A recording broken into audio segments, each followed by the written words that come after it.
music was very fine and elevating to all of you. The effect of music in Sahaja Yoga is tremendous. And if a Sahaja Yogi sings the song, it's so great that it acts like a mantra upon my being. So I'm very thankful to Mrs. Venugopalan for singing such a beautiful song today, which stirred me completely. Then Gavin Brown was very sweet. He's an Englishman, very gentle and very steady Sahaja Yogi. He's one of the first Western Sahaja Yogis I met. Today I will tell you about the Nabhi Chakra, which deals with this honesty of seeking. Nabhi Chakra is the center which controls or manifests outside in the ghost as solar plexus. Nabhi Chakra has two sides. One is the left, another the right, and one in the center. So on the left hand side is the Graha Lakshmi, on the right hand side is the Raja Lakshmi or Gaja Lakshmi, and in the center is the Lakshmi which ascends into Mahalakshmi.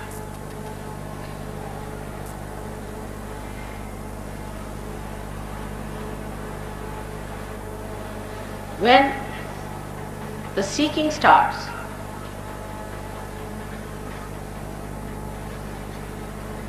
a human being first starts seeking food. Food is very important for all the animals. If they have no food,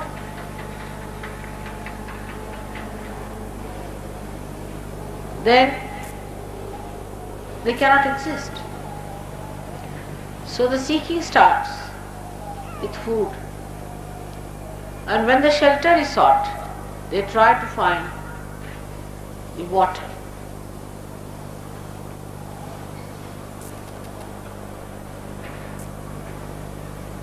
So this center is made of water. And in this center resides the deity of Sri Vishnu or Narayana.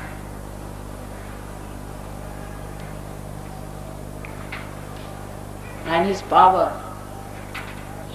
as I told you, is Lakshmi and then Mahalakshmi. You will find out in Sahaja Yoga that gradually you start developing one power and then the other. Everyone who comes to Sahaja Yoga, if they are truthful and not involved with any wrong things, then definitely they are helped in Lakshmi Tattva. Means their well-being is looked after. As Krishna has said, Yoga Kshema Vahamyaham. So he looks after the Kshema part of it. Everyone who has been to Sahaja Yoga has been helped miraculously also in the Lakshmi Tattva, that means materially. In so many ways they are helped that one has to just see for themselves how these miracles take place.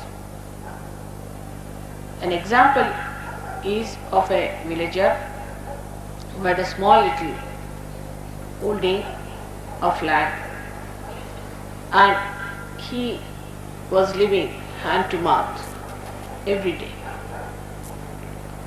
When he came to me, after some time I found he would bring one garland, big garland for me every evening. And he was away in the village, every day he would attend my program. I was quite surprised that how could he afford it? And I asked him, how can you afford a garland for me every day? You shouldn't bring it, it's not proper. So he said, Mother, you know everything. I said, why? What happened? He said, I have a plot of land next to mine which we never used because it was absolutely a barren land. Little bit, not much big land, but a small land, piece of land. And after realization, I used to always go walk over it bare feet to plow this little piece of land that I have. After some time, when I was coming here after that, one gentleman came to see me and he said that this piece of land that you have is very precious. He said, what's the problem? He said that I have a tin of bricks and I have seen that even by chance, sahaja, we mixed a little clay from this soil, from this part of the land that you have, and we found that our bricks have become so good and so strong that we would like to purchase this clay from you at the price of seers. And that's how we started getting money sufficient for him, and he became much better off. But in Sahaja Yoga, one has to remember you don't go to extremes in any principle. That is one thing people should know, that you don't go to extremes. You don't become extremely rich. I have seen those people who are extremely rich, when they come to Sahaja Yoga, they are a big headache, very big headache. If they are sick, if you cure them of their heart trouble, then they try to possess you.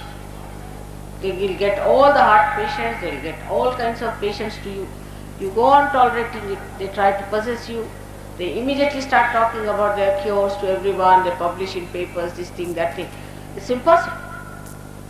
And they just try to overpower you. Without any appointment, they'll arrive and they would expect you to attend to them immediately. It's terrible.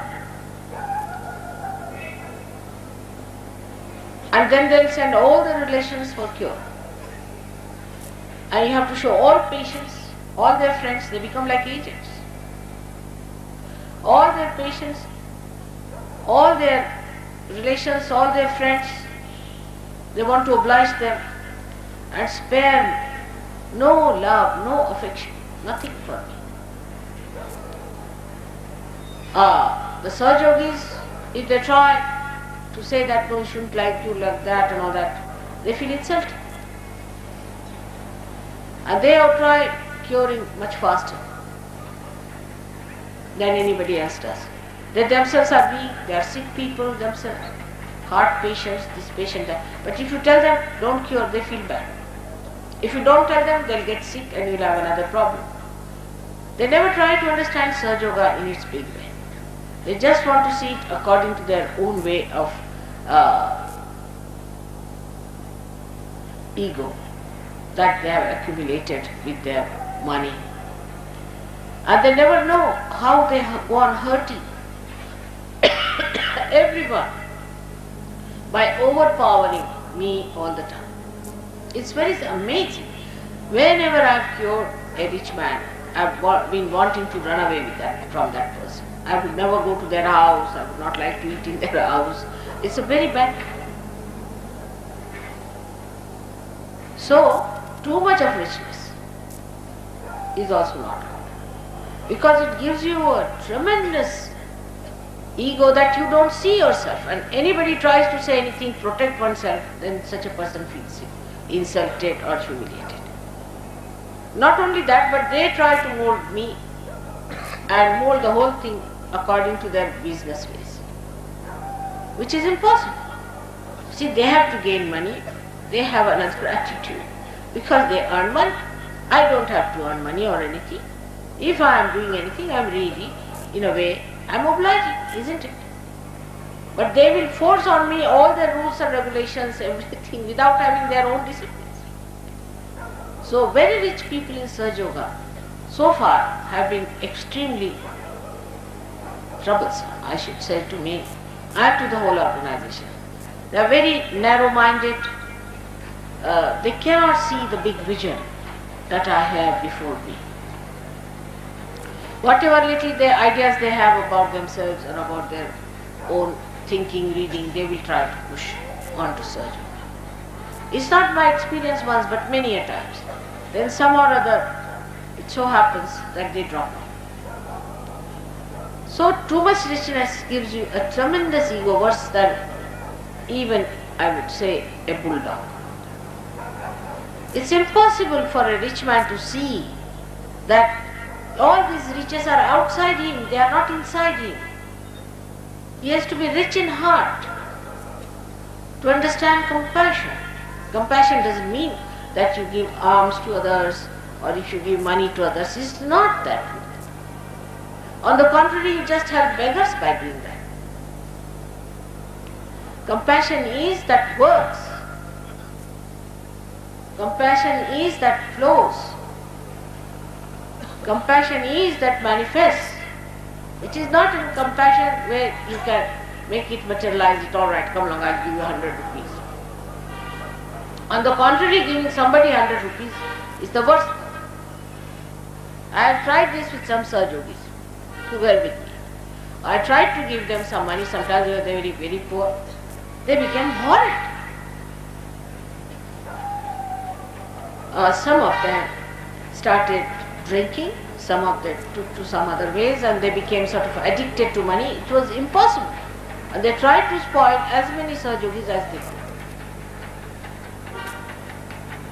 So such people, if they come, it's impossible to manage things. They are not Sahajogis because they are asahaja. They are still sticking on to the idea that they have so much money, that they are so rich and they can overpower everyone with money. Not me. I am sorry. But only thing I feel sorry for them, that they cannot get to God. There is no honesty of seeking in them. There is no honesty of seeking. The elite people whom I have addressed so many places like this, because some people whom I have cured wanted me to address the elite, so-called. I think they are elated to be what they are. They don't want to be in Sahaja Yoga. They are already eliminated, I sometimes feel. Thousands of them I have addressed, I have wasted my time with them. They are good for nothing, absolutely empty. They are very happy because they have few cars or some houses or something like that. I too have all these things. I would say so-called riches I have always seen from my father's side and from my husband's side. But I don't understand what is there to be proud of this emptiness. But human beings are such. An empty vessel makes a big sound. In the same way, an empty rich man makes a very big sound.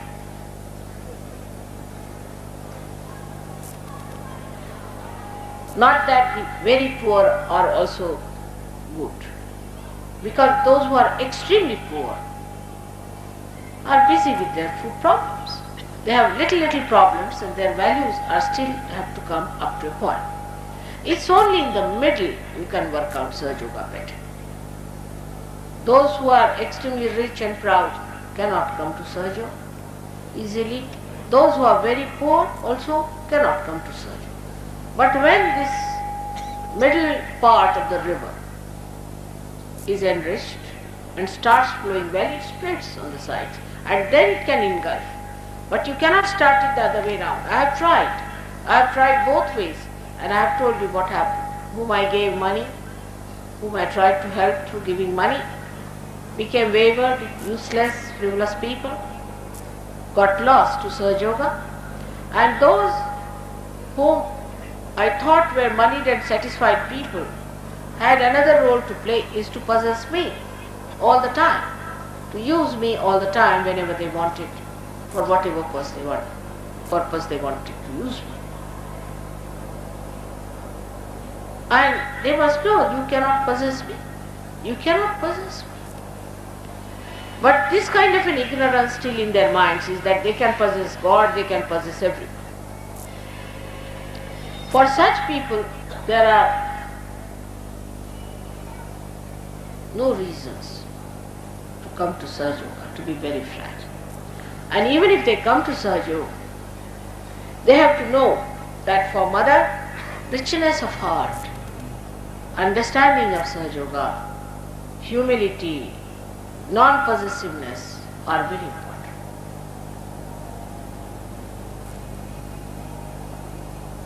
In this ascent of yours, money is not important at all. Even if you are poor or rich, you get your realization. For example, I went to Maharashtra. Most of them are, I would say, very poor people, in the sense that they are not middle class at all. They are not educated. They are sometimes factory workers, or they have small holdings, not very rich. But they are very good surgeons, excellent surgeons. They have such beautiful eyes and such beautiful feeling and such compassion that Lakshmi Tattva is absolutely balanced in them. You know that Lakshmi is shown to be a lady, and lady who is a mother. Mother doesn't care whether you are rich or poor.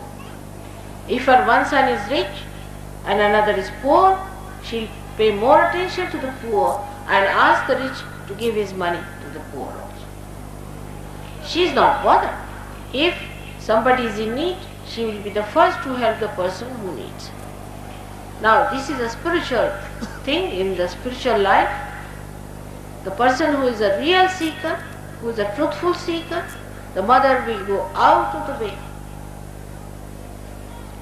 to be with that person, and those who are not honest about it, mother will try some or other cut them short.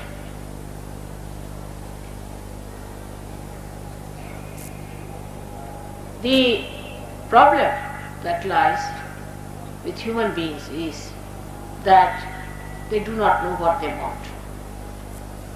They think they want, first of all, money. But those who have money, they think they must have power. If they have too much money, they think they must go into politics because they have had no power. Then they fail in politics, or say they become too much in politics, whatever it is. Then they want love from their children, which they can't get because they are too busy or something like that. So they don't know what they want. Those who believe that by having money we'll be better off should listen to all these people who have come from affluent countries, and they will tell you how things have gone wrong there, how people are doing, what's going wrong with them. Absolutely, they are in a bad shape. You cannot call them human beings because they are so cruel, they kill even their own children. And that society tolerates such people. In India, if you hear somebody killing a child, I have never heard so far, so much 60 years of my life.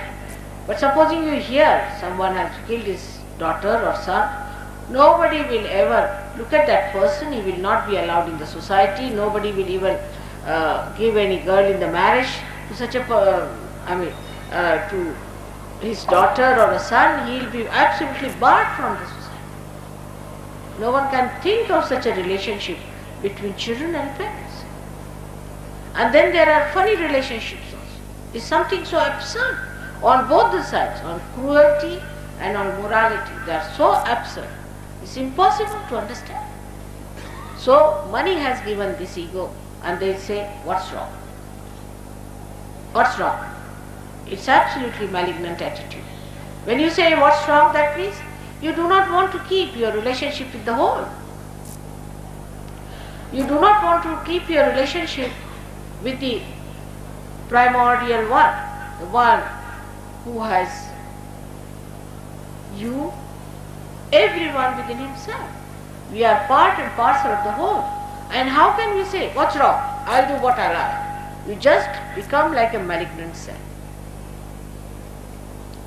So, at the Nabhi Chakra, one has to know that one should not hanker after money too